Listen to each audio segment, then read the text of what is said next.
Je sens une narcisse et j'ai besoin quand même d'aller chercher un tout petit peu d'image pour vous raconter qu'est-ce que c'est. Et alors là, je le sens et je me dis, ah, il y a un petit côté animal, il y a un petit côté cheval, et c'est très étonnant, parce que déjà, on regarde la fleur, très gracieuse, très gentille, très jolie, et ce côté animal, il est un peu dépaysant. Donc parfois, il faut presque aller un peu à contre-courant de ce que les yeux nous disent d'abord. Moi, quand je pense aux plantes, effectivement, je pense au visuel des plantes. Et d'ailleurs, de manière générale, la classification qu'on fait des plantes, c'est sur leur visuel. L'originalité de ce livre, c'est qu'on classifie les végétaux en fonction de leur odeur. C'est bien ça l'idée ? Exactement. L'idée, c'est de pouvoir donner des outils non visuels pour appréhender le monde végétal. Et donc, c'est la première fois que dans un ouvrage, on a une collaboration entre des professionnels de l'olfaction, donc des nez et des parfumeurs, et quelqu'un comme moi qui connaît bien les plantes et connaît cet aspect odorant. Qu'est-ce qui se passe?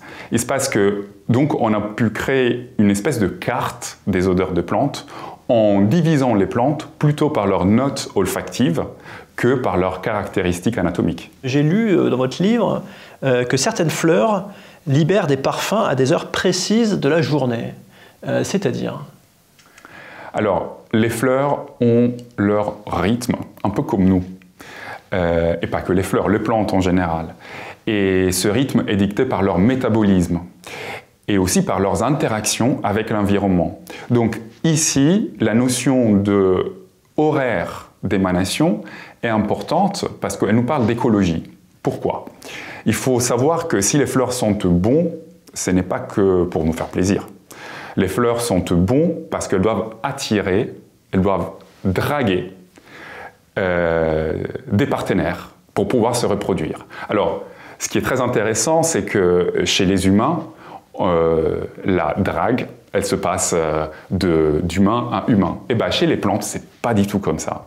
Chez les plantes, en fait, il faut passer par un intermédiaire d'une espèce très éloignée de la sienne. Donc, les plantes à fleurs, et notamment les fleurs qui sont pollinisées, par exemple par des abeilles, doivent aller draguer ces abeilles, et donc doivent trouver des astuces au niveau d'aspect et au niveau d'odeur pour que les abeilles se posent sur leurs fleurs et ensuite répandent le pollen pour garantir la propagation. Voilà. Donc, cette histoire de l'odeur, elle est très intéressante parce que c'est un véritable langage que les plantes ont, coévolué avec les insectes, et donc c'est un langage qui est parlé par des espèces très différentes. Un peu comme si vous arriviez à parler avec votre chat. Il y a une difficulté quand même quand on écrit sur les odeurs, c'est comment les caractériser, parce qu'en général, moi les odeurs, je dis soit ça sent bon, soit ça sent mauvais. Mais alors trouver les mots pour décrire des odeurs, c'est pas facile. Décrire les odeurs, c'est un vrai challenge. L'odorat est une fabrique de langage parce qu'on a très peu de mots pour l'exprimer. Pour les images, déjà, on a des couleurs. Et pour les odeurs, on n'a que des métaphores. On peut dire sucré, minéral, vert, etc. Donc, il faut devenir familier un tout petit peu avec le langage de la parfumerie, qui a déjà largement décodé ces sensations. Mais pour la botanique, il faut également à un moment donné s'en sortir, parce que ce n'est pas la même chose. Pour les plantes, c'est des molécules vivantes, ce n'est pas des molécules embouteillées dans un flacon.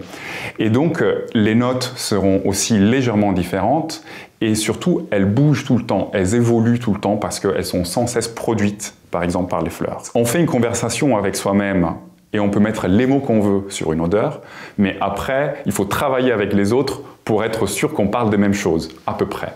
Donc, pour citer les notes les plus communes dans le monde végétal, effectivement, on a la note poudrée. Et quand on dit poudré, vous voyez, c'est vraiment un mot de texture, de poudre, de quelque chose de doux, de quelque chose de réconfortant, de quelque chose qui parfois se rapproche un tout petit peu d'une amande douce, par exemple. C'est marrant ça, parce qu'effectivement, poudré, moi si on me dit poudré, j'aurais du mal à mettre une odeur dessus, mais c'est parce que je ne suis pas habitué, quoi. Tout tout à fait, tout à fait. Mais il se trouve que c'est quand même un mot qui est utilisé comme convention en parfumerie, pas qu'en France d'ailleurs, en anglais également, et donc qui définit des notes bien précises et dans lesquelles on a une classe de molécules qui peuvent donner cet aspect. J'ai appris un autre mot dans votre livre. Moi, je connaissais les ultraviolets, je connaissais les ultrasons. Et alors, manifestement, il y a une chercheuse, une journaliste, Sarah Boisse, qui a inventé le terme les ultra-odeurs. C'est quoi les ultra-odeurs? Alors, les ultra-odeurs, nous, on a une gamme, on a un spectre d'odeurs qu'on peut sentir, mais ce spectre, il est très limité. Et en fait, par exemple, des chiens ont un spectre qui est beaucoup plus large. Donc, il y a des tas d'odeurs que nous, on ne soupçonne pas, et qu'une autre espèce peut très bien sentir. Vous pouvez vous dire en fait que si vous voyez beaucoup d'abeilles bourdonner autour d'un buisson en fleurs et vous sentez rien, il doit bien y avoir des ultra-odeurs. Quelque chose que vous ne sentez pas, mais qui est bien là et qui attire les insectes. Il y a une dimension importante dans votre livre, hein, Botanique olfactive, c'est les saisons. C'est d'ailleurs une partie du titre, hein, Botanique olfactive, sentir la nature au fil des saisons. Dans quelle mesure les odeurs sont liées aux saisons? Ça, c'est très important. Les odeurs sont liées aux saisons parce que les odeurs sont toujours passagères. Et il faut toujours en tirer parti quand elles sont là. On peut difficilement les reproduire, on peut le faire bien évidemment en parfumerie, mais les odeurs dans la nature, c'est vraiment un petit coup de vent qui nous amène, par exemple, un parfum de mimosa au mois de mars. Au printemps, on aura un certain type d'odeur, et typiquement surtout des odeurs florales, puisque voilà, c'est vraiment le moment en France pour la pollinisation. En revanche, en été ou en automne, on pourra avoir aussi d'autres odeurs qui sont des odeurs de fruits, des odeurs de tissus végétaux, des odeurs de feuilles. Par exemple, à l'automne, il y a un arbre qui s'appelle arbre caramel.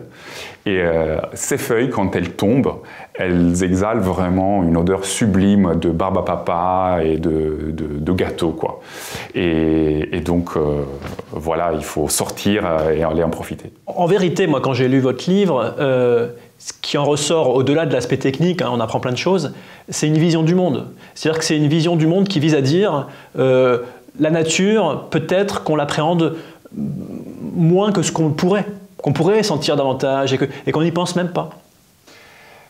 Je suis profondément convaincu que nous avons besoin d'un attachement à la nature qui génère une forme de protection et qui génère une sensibilité chez tout le monde. Et je pense que pour faire cela, se baser que sur des données, par exemple, de comment va mal l'écologie aujourd'hui, et donc des données abstraites, on ne va pas aller très loin. On a besoin d'incarner ce sens de protection.